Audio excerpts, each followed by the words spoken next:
রাসূলের কাঁধে দুই ফেরেশতা নাই কি নাই?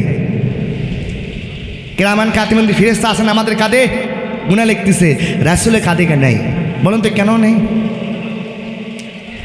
লাইলাতুল মিরাজ রাত্রে আল্লাহ বলে, জিবরাইল আমার বন্ধুরে তুই দাওয়াত নিয়ে আয় আমার বাড়িতে, সুবহানাল্লাহ কর।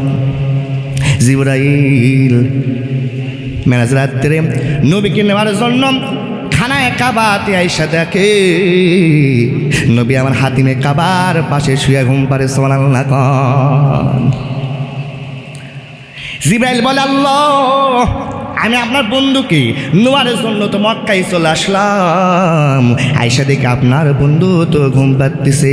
আল্লাহ বলে, জিবরাইল আমার বন্ধুরে তুমি জাগ্রত করো।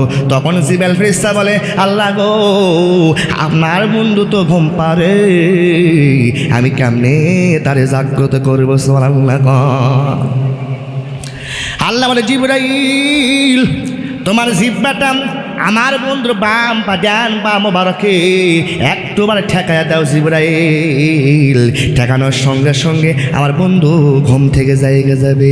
এখন আপনারা চিন্তা করেন তো বাজানোরা, জিবরাইল ফেরেশতা যদি ফেরেশতাদের সর্দার জিবরাইল ফেরেশতা আরও জিহ্বা যদি নবীর পায়ে ঠেকাইতে পারে, তাহলে আল্লাহর কোন ফেরেশতার এমন যোগ্যতা আছে আমার নবীর কাঁধে চড়বে? বলেন ঠিক কি না? এক নাম্বার কারণ বাজান, আর দুই নাম্বার কারণ হলো বাবা আমার নবীর গুনাহ আছে নাকি? আমার নবীর গুনাহ নাই, এই জন্য বাজান রে আমার নবীর কাঁধে কোনো কিরামান কাতিবিন ফেরেশতা নাই। সুবহানাল্লাহ কবেন না? আমার নবী নবীদের নবী, সুবহানাল্লাহ কন।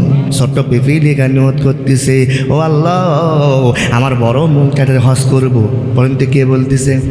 ছোট্ট পিপিলিকা বলতেছে, আল্লাহ গো আমার মন বলতেছে আমি হজ করব হজ করব।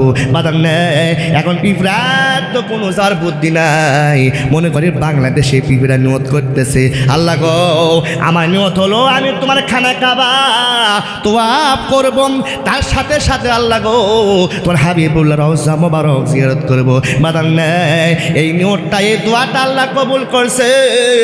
কবুল করার কারণে আল্লাহ বলে, ও কপিতর আর থাইকো না যাইয়া দেখ আমার মহব্বতে পড়াইয়া, আমার বন্ধুর মহব্বতে পড়াইয়া ছোট্ট পিপিলিকা হজ করতে চাইতেছে রে।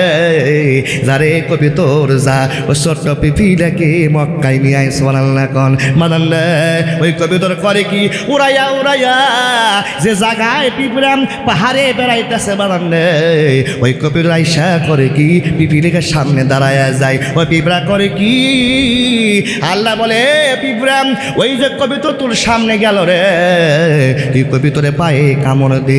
মাদান ওই পিঁপড়া করে কি, ওই কবিতরে পায়ে কামড় মারে, আর কামড় মারার কারণে ওই কবিতর ওরাইয়া ওরাইয়া মক্কায় নিয়ে যায়।